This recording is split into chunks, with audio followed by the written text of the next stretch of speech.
바로 오늘은 8월 2일 8월달의 첫째 주일입니다. 8월 한 달을 우리들에게 선물로 주신 하나님께 먼저 감사를 드립니다. 8월 한 달 동안도 하나님과 동행하심으로 승리하는 그런 행복한 한 달이 될 수 있기를 원합니다. 요즘 날씨가 무척 덥습니다. 건강에 유의하시고 또한 힘든 그런 때일수록 더욱더 하나님과 동행하는 그런 복된 기간이 될 수 있기를 원합니다. 오늘도 변함없는 우리를 사랑하시는 그 하나님 앞에 예배드리기 위해서 이 자리에 나왔습니다. 우리의 마음과 몸과 또 우리의 모든 것을 가지고 하나님을 예배하고 경배하고 찬양하는 그런 복된 시간이 될 수 있기를 원합니다.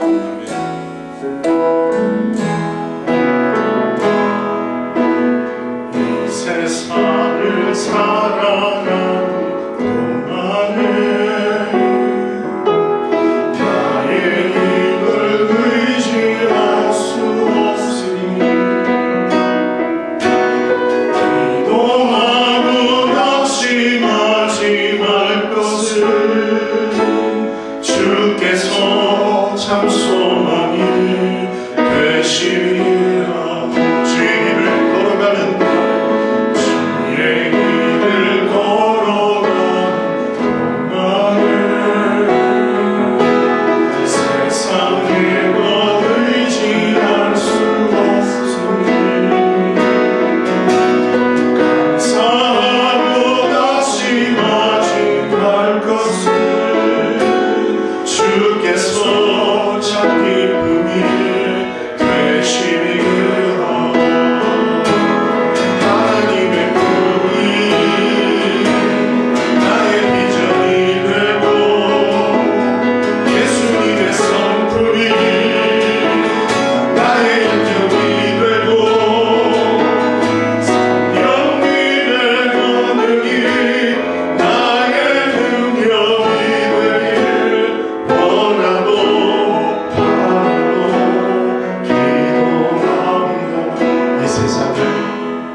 세상을 살아가는 동안에 나의 힘을 의지할 수 없으니 기도하고 낙심하지 말 것을 주께서 참 소망이 되시리라. 주의 길을 걸어가는 동안에 주의 길을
시간 우리가 다 같이 합심으로 기도하겠습니다. 먼저 하나님 아버지, 저희들이 드리는 예배를 받아주시옵소서.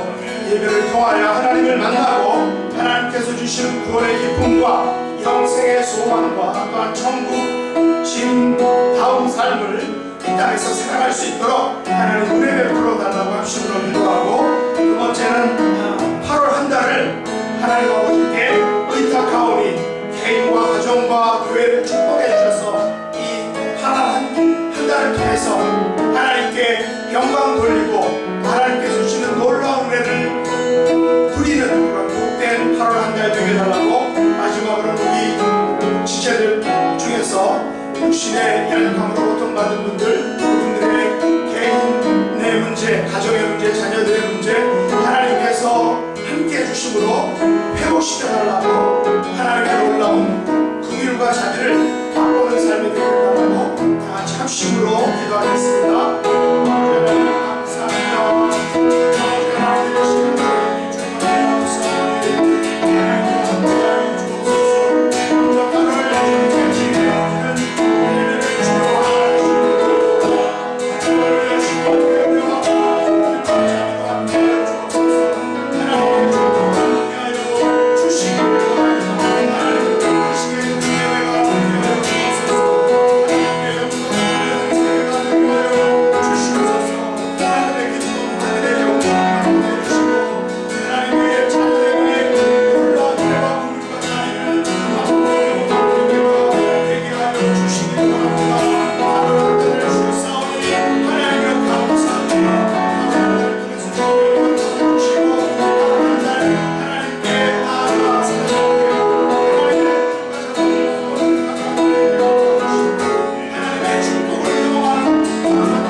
사도신경으로 신앙 고백 드리시겠습니다.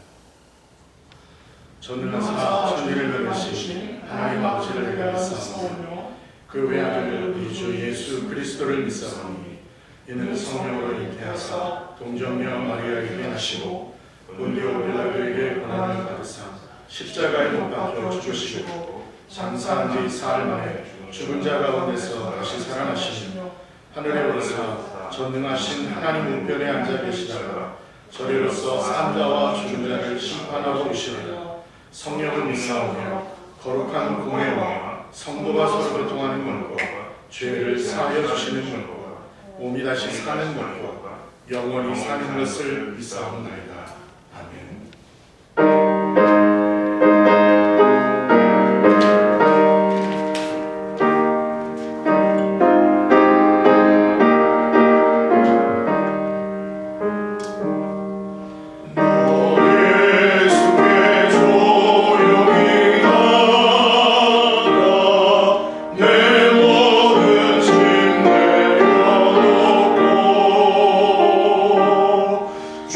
주시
소식 전해드리겠습니다.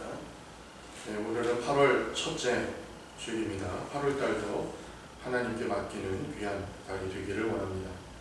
네, 그리고 다음 주일은 교회 창립 14주년 기념 주일입니다. 14년 동안 지켜주신 은혜를 감사드리고 또 맡겨주신 사명을 앞으로 계속해서 잘 감당할 수 있는 이 모든 성도와 교회가 되시기를 바랍니다.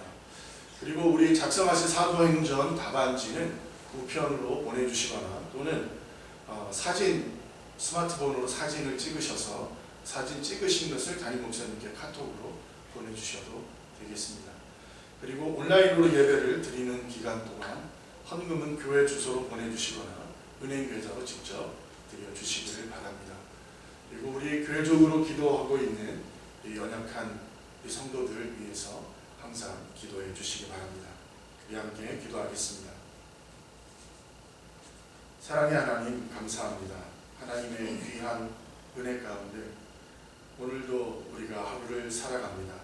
하나님께서 우리에게 생명 주신 것을 감사하고, 하나님, 우리가 하나님을 알게 하신 것을 감사하고, 그 하나님을 믿게 하신 것을 감사하고, 그 믿음 따라 오늘도 하나님 앞에 나와 기도하며 하나님 앞에 영광드리며 예배드릴 수 있도록 하신 것을 감사합니다.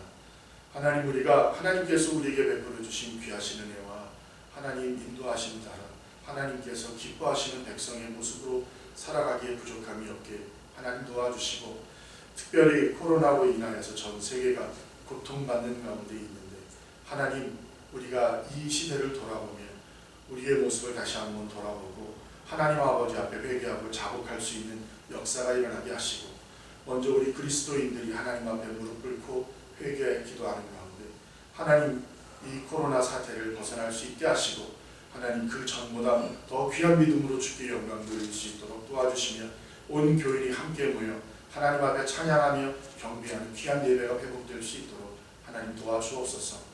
우리가 교회적인 제목을 가지고 기도하는 그 모든 제목들을 하나님 다 들어주시고 연락하시며 하나님께서 세워주신 담임 목사님과 재직과 직분자들을 기억하셔서 그리스도의 몸된 교회, 그 교회의 가지로서의 역할을 잘 감당하는 우리 한 사람 될 수 있도록 도와주셔서 우리 교회가 하나님께서 기뻐하시고 세상 사람들로부터 칭찬받는 귀한 교회의 사명을 다 감당하는 귀하고 복된 교회 될 수 있도록 도와주옵소서.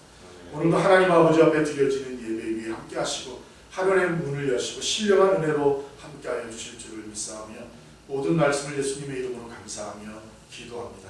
아멘.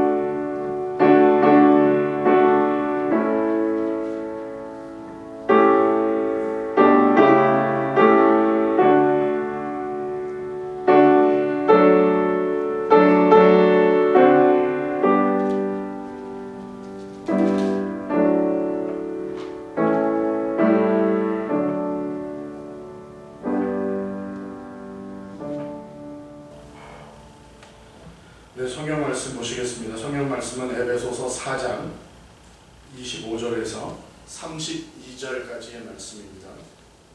에베소서 4장 25절에서 32절까지의 말씀, 우리 다 같이 함께 한 목소리로 봉독하겠습니다. 그런즉 거짓을 버리고 각각 그 이웃과 더불어 참된 것을 말하라. 이는 우리가 서로 지체가 됨이라.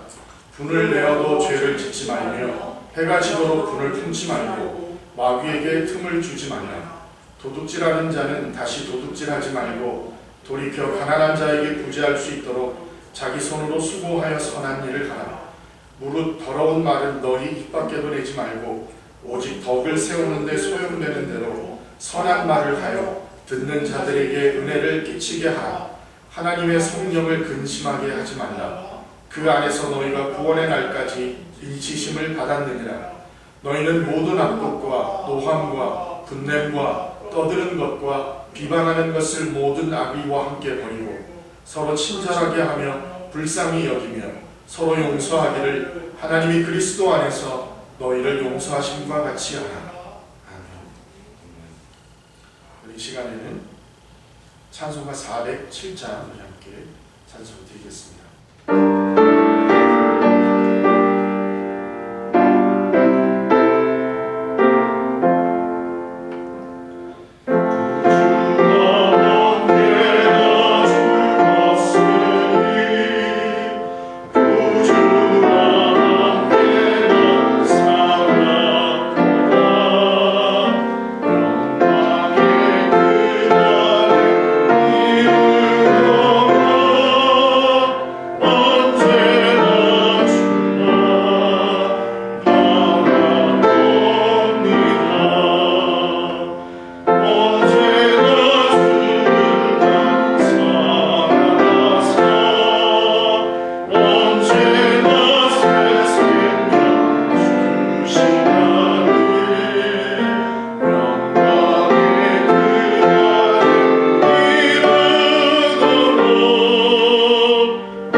지체됨의 의미라는 제목으로 담임 목사님께서 나오셔서 말씀 전해주시겠습니다.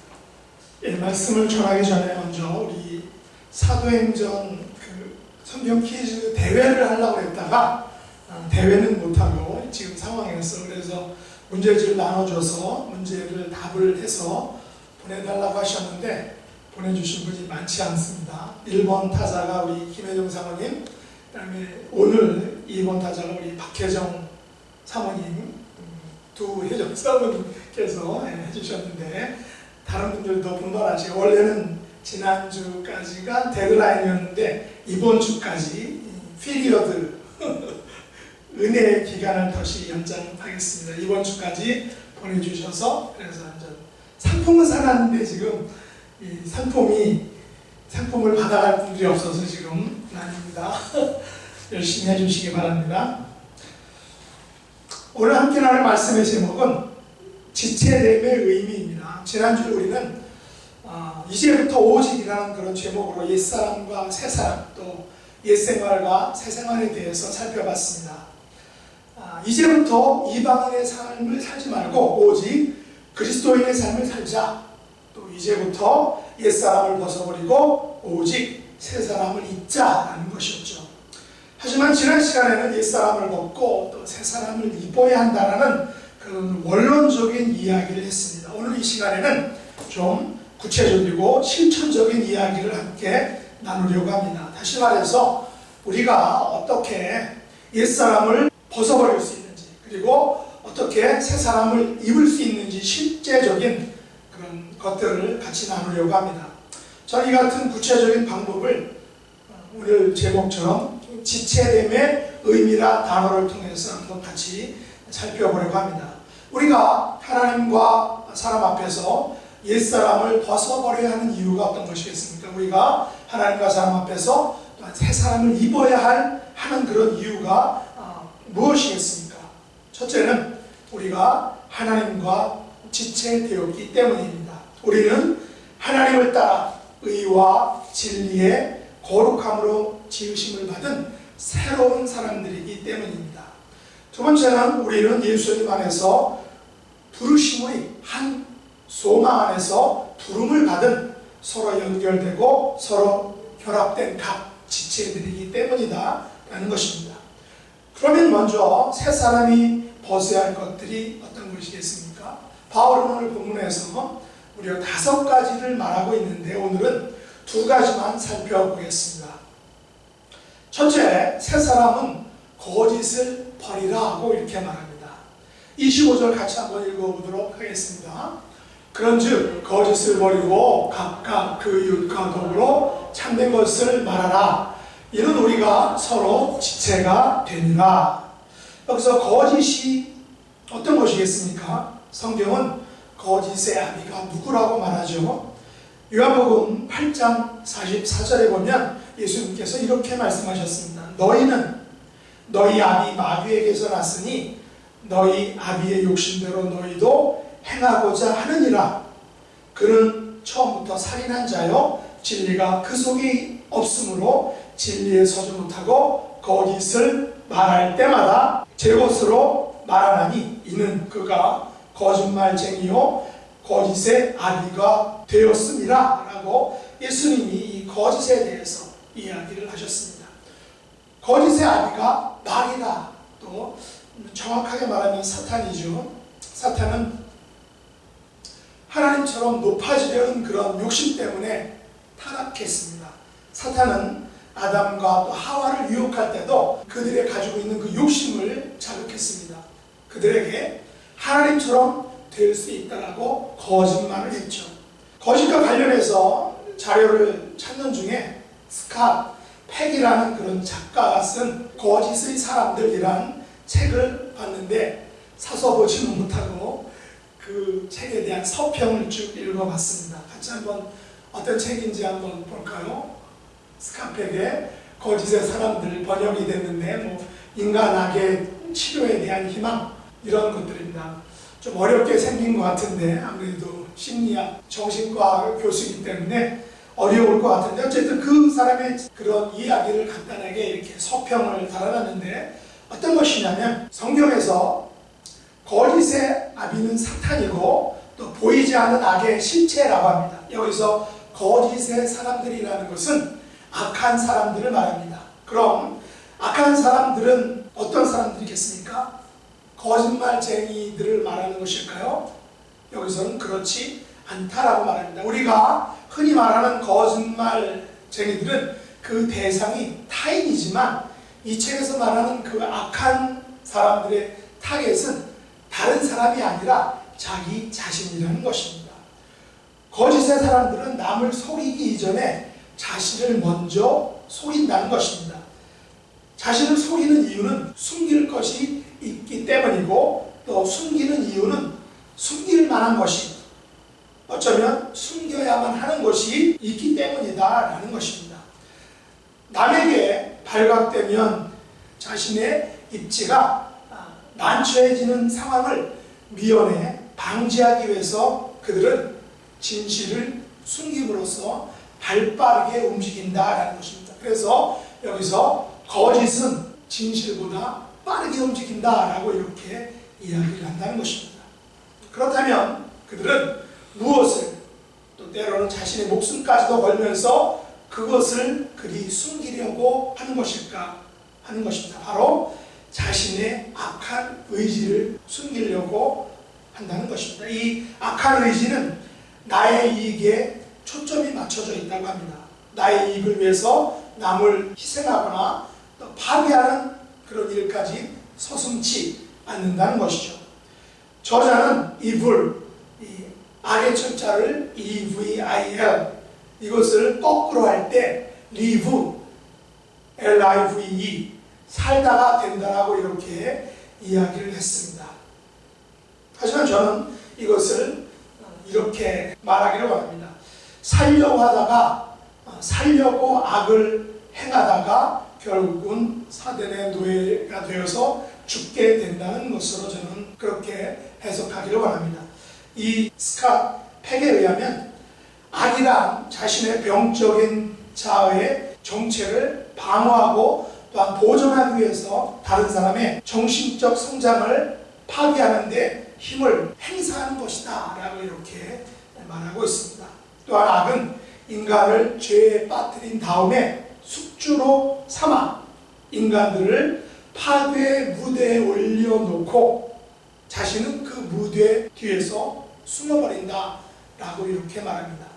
그래서 악한 사람들이란 자기중심적인 의지의 표출로 인해서 곤란해질 입장을 방지하기 위해 스스로 거짓을 무기로 삼아 죄를 숨기고 악을 기쁘게 하는 존재들이다 라고 이야기를 합니다.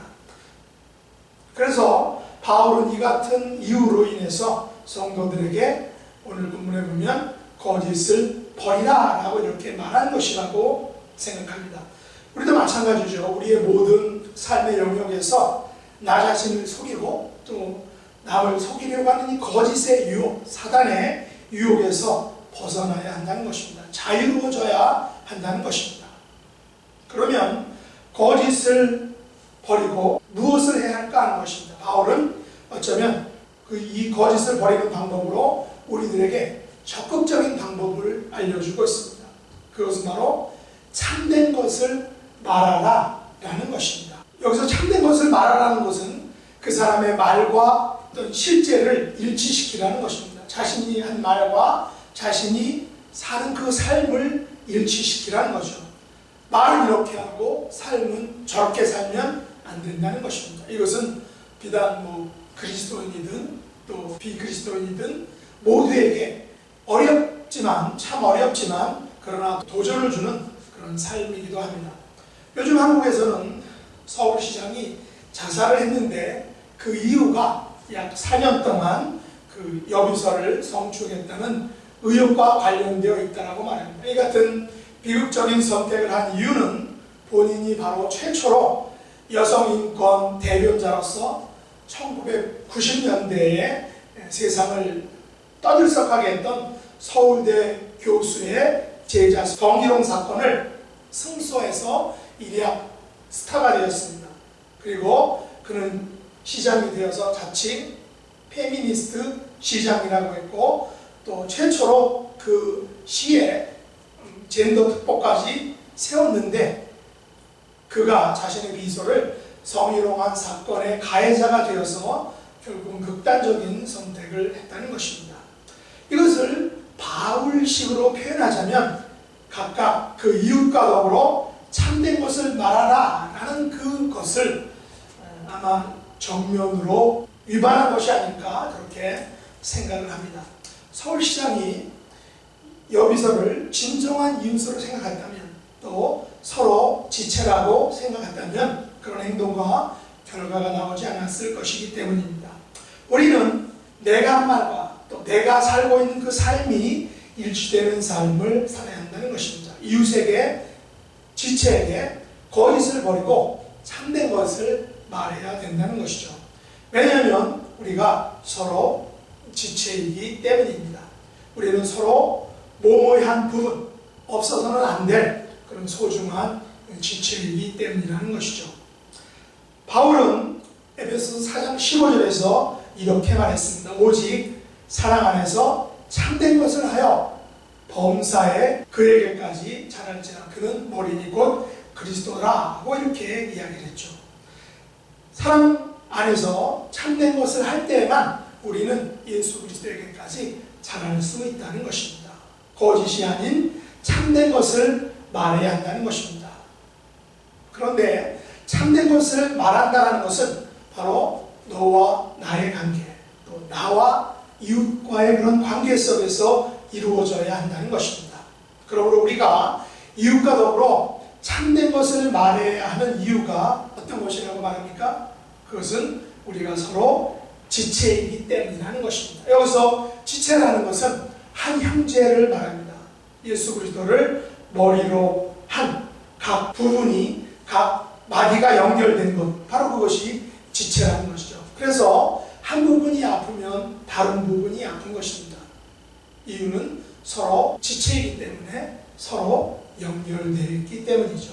우리가 예수 그리스도 안에서 서로 이런 지체의식을 가질 때 우리는 이웃을 향해 거짓을 버릴 수 있다는 것입니다. 우리는 서로에게 힘이 되어주는 소중한 지체가 될 수 있다는 말입니다. 두 번째로 새 사람이 되기 위해서는 죄를 버려라 이렇게 말합니다. 오늘 본문 26절과 27절을 같이 한번 읽어보도록 하겠습니다. 분을 내어도 죄를 짓지 말며 해가 지도록 분을 품지 말고 마귀에게 틈을 주지 말라. 바울은 죄를 짓게 하는 그 근원에 대해서 말합니다. 죄를 짓게 하는 그 시발점이 무엇인지에 대해서 말하는데 바로 분을 품는 것이다 라고 말합니다. 분을 품다 보면 마음이 욱해집니다. 마음이 욱해지면 인내가 바닥을 나타냅니다. 인내가 드러나면 죄를 짓는 행동이 나타나게 된다는 것이죠. 창세기 4장 5절에 보면 가인과 그의 재물은 받지 아니하신지라 가인이 몹시 둔하여 안색이 변했다 라고 이렇게 말합니다. 가인이 동생 아벨을 죽이는 죄를 범한 것은 자기의 재물 받지 않음을 인해서 몹시 분하게 되었고 안색이 변하게 됐기 때문이다 라는 것입니다. 가인의 입장에서 보면 당연히 기분이 나쁘겠죠. 화가 날 것입니다. 그러나 몹시 분하여 안색까지 변하게 된 것은 자신 안에 있는 그 분을 컨트롤하지 못하고 다스리지 못했기 때문입니다. 가인의 분노는 결국 그래서 죄로 성장하고 죄의 결과로 나타났습니다. 물론 우리는 자존심을 가지고 있습니다. 사람이 가진 이 자존심, 이것을 건드리면 사람들은 대부분 분을 냅니다. 사람은 많이 갖지 않아도 또 지위가 높지 않아도 혹은 좋은 집과 좋은 차가 없어도 자기가 가진 그 자존심에 상처를 입게 되면 분을 낸다는 것입니다. 물론 이것은 자연스러운 것일 수 있습니다. 그러나 우리는 자존심과 자존감을 구별할 줄 알아야 된다는 것입니다. 우리의 자존심은 상대적인 것입니다. 사람에 따라서 그것이 다를 수 있다는 것입니다. 만일 가인과 아벨에게 있었던 그 예배를 받고 예배를 받지 않고의 그 문제가 동일하게 에서와 야곱에게 일어났다면 과연 에서가 야곱을 돌로, 자기의 동생을 돌로 죽였을까 하는 것을 우리가 생각해 볼 수 있다는 것입니다. 에서는 동생 야곱에게 장자권을 빼앗겼습니다. 물론 팥죽 한 그릇에 팔아먹은 것이지만 에서의 입장에서는 동생에게 정말 속임을 당한 것입니다. 그러나 에서는 야곱을 죽이지 않았다는 것입니다. 에서의 분노는 죄를 받지 않았다라는 것입니다. 물론 어떻게도 보면 그 중간에 하나님께서 개입하셨다라고도 볼 수 있지만 결과적으로 에서의 분노는 죄를 낳지는 않았다라는 사실입니다. 우리들은 사람과의 비교 속에서 또 물질과 또 명예와 지위와 자녀들의 문제들로 인해서 자존심이 상할 수 있습니다. 하지만 우리 안에 있는 그 이 자존감, 내가 비록 이것저것이 없어도 나는 하나님의 사랑받는 자녀라는 그런 자존감은 상하지 않는다는 것입니다. 만일 가인이 이런 자존감이 있었다면 동생을 죽이지는 않았을 것입니다. 하나님께서 우리에게 이런 자존감을 허락해 주셨기 때문에 불의하고 불공정한 이 땅에서 우리는 여전히 하나님의 존귀한 자녀로서 살아갈 수 있다는 것입니다. 그러면 분을 어떻게 관리할까 하는 것입니다. 바울은 말합니다. 해가 지도록 분을 품지 말라. 나에게 억울한 일이 생기면 분이 납니다. 화가 치밀어 오릅니다. 그러나 그것을 해가 지나도록 해가 질 때까지 그 마음에 품지 말라라는 것입니다. 우리가 그 분을 해가 지도록 품고 있으면 어떻게 될까요? 그 분으로 인해서 잠을 이루지 못합니다. 그 분으로 인해서 미움이 생깁니다. 그 분으로 인해서 살기가 일어납니다. 그 분으로 인해서 절망감이 생깁니다. 그 절망감이 나를 완전히 덮어버리게 되면 극단적인 생각을 하게 되는 것입니다. 그래서 바울은 분을 해가 지는 동시에, 지는 동시에라는 말은 하지 않았지만 해가 지기 전에 그 분을 내려놓으라 라고 말합니다. 사실 그 분으로 인해서 내가 할 수 있는 일이 어떤 것이겠습니까? 나의 마음을 상하게 하는 것입니다. 아니면 나에게 분을 가져다 준 그 사람을 해치는 것이죠. 그러면 상황이 더 악화되고 문제가 더 꼬이게 된다는 것입니다. 그러면 어떻게 해야 할까요? 바울은 그 분을 내려놓으라, 그분을 하나님께 맡기라 라고 말합니다. 하나님께서는 지금 내가 가진 이 분과 화를 대신 해결해 달라고 아버지께 부탁하는 것입니다. 우리는 시편 기자들이 이렇게 했다는 것을 우리는 시편을 통해서 많이 볼 수 있습니다. 그 중에 시편 55편에서 다윗은 아주 친한 친구로부터 배신을 당하고 반역을 당한 것에 대해서 이렇게 말했습니다. 시편 55편 12절과 13절 같이 한번 읽어보도록 하겠습니다. 나를 책망하는 자는 원수가 아니라 원수일진데 내가 참았으리라. 나를 대하여 자기를 높이는 자는 나를 미워하는 자가 아니라 미워하는 자일진데 내가 그를 피하여 숨었으리라. 그는 곧 너로다. 나의 동료, 나의 친구, 나의 가까운 친구로다. 다윗은 이런 말을 했을 때 얼마나 비참한 심정이었겠습니까?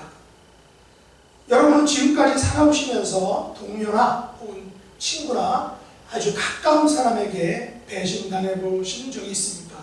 어쩌면 배신당해 보시는 분들도 있을 것입니다. 다행히 저는 없는 것 같습니다. 물론 엄밀하게 또 정확하게 꼬치꼬치 따지면 있을 수도 있겠지만, 그러나 잠을 못 이루고 극단적인 생각을 하지 않았다라는 것을 보면 없는 것이라고 말할 수 있습니다. 그런데 우리가 살고 있는 이 세상에는 이런 일들이 비일비재하다는 것입니다. 그래서 많은 사람들은 정말 안타까운 그런 극단적인 결단을 하게 되는 것을 봅니다. 다윗이 살던 구약시대에도 이런 일들이 있었습니다. 다윗은 시편 55편에서 이렇게 말했습니다. 나를 책망하는 자가 원수가 아니라 만일 원수였으면 내가 참았다. 나를 대적하는 자가 나를 대적하고 자기를 높이는 자가 나를 미워하는 자가 아니라 만일 나를 미워하는 자라면 내가 그를 피하여 숨었을 것이다. 그런데 나의 원수, 나를 미워하는 자가 바로 다름 아닌 나의 동료, 나의 친구, 나의 가장 가까운 친구로다라고 다윗이 고백을 합니다. 한마디로 말해서 믿는 도끼의 발등을 지켰다는 것입니다. 내가 철석같이 믿었던 그 친구가, 그 가족이, 사랑하는 그 사람이 나를 배신했다는 것입니다. 그래서 다윗은 이렇게 말합니다. 16절, 17절 같이 한번 읽어보도록 하겠습니다. 나는 하나님께 부르짖으리니 여호와께서 나를 구원하시리로다. 저녁과 아침과 저녁에 내가 근심하여 탄식하리니 여호와께서 내 소리를 들으시리로다. 다윗은 바라는 것을 어떻게 해결했다는 것입니까? 하나님께 부르짖었다는 것입니다. 하나님을 향하여 저녁과 아침과 정오에 근심과 탄식으로 기도했다는 것입니다. 유대인의 하루 계산법은 저녁부터 시작을 합니다. 창세기에 보시면 저녁이 되며 아침이 되니는 몇째 날이다 라고 이렇게 말하죠. 다윗은 가장 친한 친구의 배신에 대해서 저녁과 아침과 정오에 하루 3번씩이나 하나님께 기도했다는 것입니다. 그것도 소리내어 기도했다는 것입니다. 원래 상담의 원리 중에 내담자가 자기의 고민을, 자기의 문제를 상담자에게 말하는 것 자체만으로도 어느 정도 치료가 된다라고 이야기를 합니다. 여러분이 사시면서 억울하고 화나고 열받을 때 하루에 몇 번이나 하나님 앞에 나아가십니까? 저부터도 다윗처럼 이렇게 하루에 3번씩 나아간 것 같지는 않습니다. 그러나 우리는 다윗에게 그 비법을 배워서 그대로 실천해야 한다는 것입니다. 다윗은 어떻게 그의 친구에게 당했는지에 대해서 이야기를 하는데 21절에 보면 그의 입은 우유 기름보다 미끄러우나 그의 마음은 전쟁이요 그의 말은 기름보다 유하나 실상은 뽑힌 칼이로다 라고 말합니다. 다윗은 정말 무서운 친구에게 당했습니다. 친구의 입은 우유 기름보다 미끄럽다라는 것입니다. 아첨과 아우의 말을 했다는 것이죠. 하지만 그의 마음속 깊은 곳에서는 전쟁을 준비하고 있었다는 것입니다. 그의 말은 기름보다 부드러웠지만 실상은 칼집에서 뽑힌 날카로운 칼이었다는 것입니다. 언제든 허점이 드러나면 나를 향해서 쏜살같이 날아올 수 있는 그 준비된 칼이었다는 것입니다. 장전된 칼이었다는 것입니다. 한 나라의 왕인 다윗조차 이런 삶을 살았다는 것이죠. 그렇다면 저와 여러분은 어떻겠습니까? 우리들은 이런 삶을, 다윗과 같은 삶을 살고 있다는 것입니다. 그러나 다윗은 이 문제를 어떻게 해결했다라고 말하니까 우리가 22절과 23절 같이 한번 읽어보도록 하겠습니다. 내 짐을 여호와께 맡기라. 그가 너를 붙드시고 의인의 요동을 영원히 허락하지 아니하시리로다. 하나님이여 주께서 그들로 파멸의 웅덩이에 빠지게 하시리이다. 피를 흘리게 하며 속이는 자들은 그들의 날에 반도 살지 못할 것이나 나는 주를 의지하리이다. 여기 보면 다윗이 어떻게 해결하고 있습니까? 다윗은 짐을 하나님께 맡겨버리는 것입니다. 맡겼다라는 것은 던지는 것을 말합니다. 그래서 영어 표현에서는 cast your burden on the Lord라고 이렇게 표현하고 있습니다. cast, 내어 던지는 것, 이것은 완전히 맡기는 것을 말합니다. 버스를 공짜로 얻어 탄 할머니가 그 자기가 버스를 공짜로 얻어 탔다라고 해서 자기의 머리에 지고 있는 짐을 그냥 이고 타면 되겠습니까? 아니죠. 바닥에, 짐도 그 바닥에 내려놓는 것입니다. 저희 집에도 아이들이 운동을 많이 하니까 땀에 젖은 냄새가 고약한 그런 땀 냄새에 푹 쩔은 옷들을 욕실에 그냥 내던져 버리고 있습니다.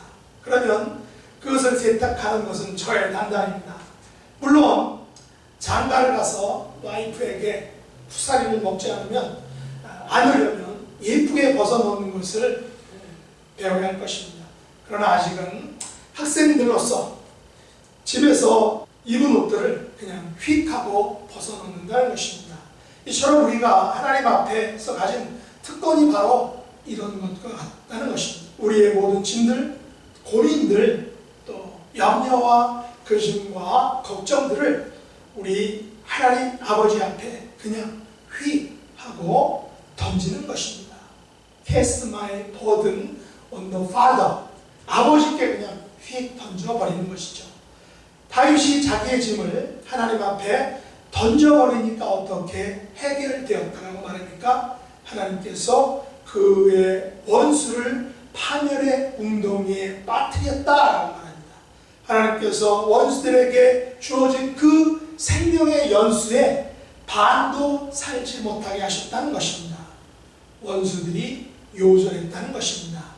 80년을 살아야 될 그들이 40년밖에 살지 못하게 하셨다는 것입니다.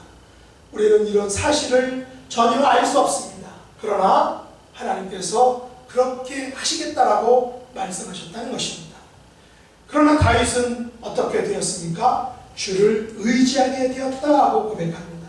다윗이 하나님을 신뢰하게 되었다라고 말합니다. 무슨 말일까요? 아하, 하나님께 맡기면 모든 문제가 해결되는구나 라는 것을 다윗이 깨닫게 되었다, 알게 되었다, 믿게 되었다, 몸으로 체험했다라는 것입니다.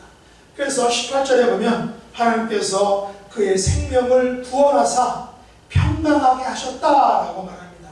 하나님께서 다윗의 모든 근심과 걱정과 위험 속에서도 평안을, 샬롬을 누리게 하셨다라고 말합니다. 그런데 우리가 분을 내고 또 화를 쏟아내는 모든 과정에서 누가 관여한다라고 오늘 본문이 말하고 있습니까? 바로 마귀입니다. 우리가 분을 품으면, 마음이 욱해지면 마귀가 분과 함께 이 욱하는 마음의 틈새를 타고 나에게 슥 그렇게 들어온다는 것입니다. 옛날에는 분을 내고 욱하는 마음이 있어도 잘 인내하고 참아내었습니다. 하지만 요즘은 패스트푸드, 또 인스턴트를, 그런 식품들을 많이 먹고 또 빠른 리듬, 빠른 비트의 음악을 들으면서 우리 어떤 생각이라든가 행동이라든가 모든 것들이 빨라졌다는 것입니다. 그래서 사람들이 인내하고 참아내는 것에 대해서 빨라진 그런 비트만큼 그런 참아주는 것이 없어지게 됐다는 것입니다. 그래서 자동 반사적으로 분을 내고 화를 즉시 발사한다는 것입니다. 최근에 애리조나에서 한인 교수님이 학생들에 의해서 피살된 사건이 일어났습니다. 지난 3월 달에 애리조나 스테이트 대학의 한인 최 교수님이 실종되었는데 결국 7월 17일 피닉스 인근지의 한 쓰레기 매립장에서 살해된 채 시신으로 발견되었다는 것입니다. 체포된 용의자들은 10대 청소년 2명, 남자 1명, 여자 1명이었습니다. 둘 다 18살이었습니다. 뉴스에 의하면 이들은 무장 강도 행각을 하는 중에 이 교수를 살해했다라는 것입니다. 말씀을 맺겠습니다. 사도 바울은 오늘 저와 여러분에게 새 사람다운 삶을 살라고 말합니다. 새 사람의 옷을 입으라고 말합니다. 우리는 그리스도 안에서 서로 지체라고 말합니다. 우리가 서로 지체가 되었다는 그것은 두 가지 의미를 가지고 있다는 것입니다. 첫째는 서로 지체가 되었기 때문에 우리는 서로 거짓을 버려야 한다는 것입니다. 둘째, 우리가 서로 지체가 되었기 때문에 우리는 죄를 짓지 말아야 한다는 것입니다. 나의 마음속에서 거짓과 죄를 벗어버려야 한다는 것입니다. 나의 가정과 또 교회와 직장 속에서 거짓과 죄를 벗어버려야 된다는 것입니다. 더 나아가 나의 나라와 우리가 살고 있는 이 세계 속에서 우리는 거짓과 죄를 벗어버려야 한다는 것입니다. 우리의 대적 마귀는 우리의 모든 삶 속에서 거짓과 죄를 행하라고 우리를 유혹할 것입니다. 그러나 우리는 서로의 모든 관계 속에서 참된 것을 말해야 합니다. 하나님의 진리를 말해야 됩니다. 하나님의 사랑과 또 구원을 말해야 됩니다. 하나님께서 십자가에서 보여주신 그 참 사랑과 참 구원을 말해야 됩니다.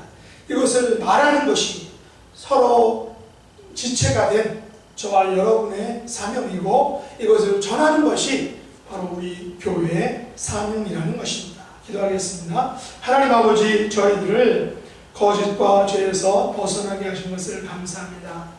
새 사람을 입었지만 아직도 마귀는 저희들을 거짓과 죄의 길로 유혹하고 있습니다. 이웃에게 거짓을 말하게 하고 또한 지체들에게 분을 내고 죄를 짓게 유혹하고 있습니다. 다윗처럼 하루에 3번을 아버지 앞에 나아가서 나의 모든 짐들을 내려놓고 하나님 아버지를 신뢰하는 삶을 살아갈 수 있도록 은혜 베풀어 주시기 원합니다. 그래서 다윗처럼 승리하는 삶을 사는 하나님의 자녀들 될 수 있도록 축복해 주시옵소서. 예수님의 이름으로 간절히 기도드립니다. 아멘.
새롭게 맞이한 8월 한 달을 하나님 아버지께 의탁드리오니 함께 동행해 주심으로 더 힘차고 더 복되고 행복한 8월 한 달이 될 수 있도록 은총 내려 주옵소서. 성도님 한 분 한 분의 형편과 사정을 아버지께서 살펴주시고 하나님 아버지의 방식으로 축복해 주시고 은총을 내려 주시기를 원합니다.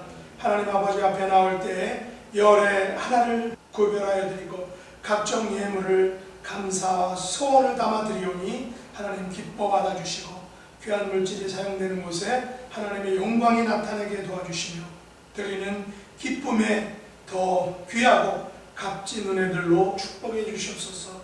예수님의 이름으로 간절히 기도드립니다. 아멘.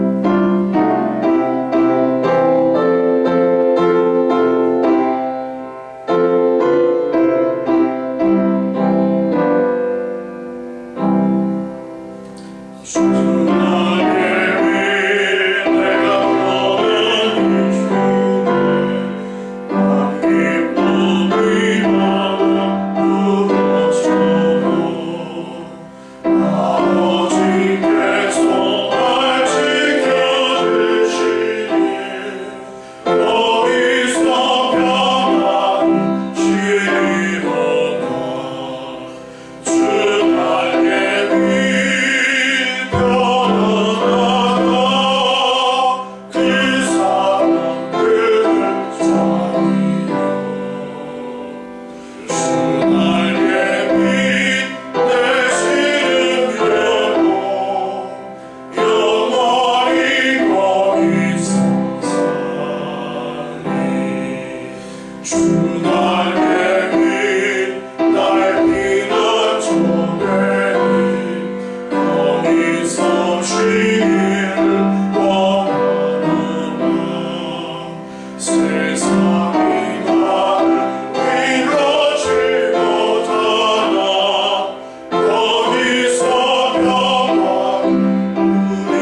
이제는 우리 주 예수 그리스도의 은혜와 하나님 아버지의 그 크신 사랑하심과 성령 하나님의 위로 교통하심의 역사가 옛사람의 성품인 거짓과 죄를 벗어버리고 이웃과 더불어 참된 것을 말하는 예수 그리스도의 존귀한 지체로서의 삶을 살아가기를 소원하는 하나님의 백성들 머리 위에 지금부터 영원토록 함께 있을지어다. 아멘.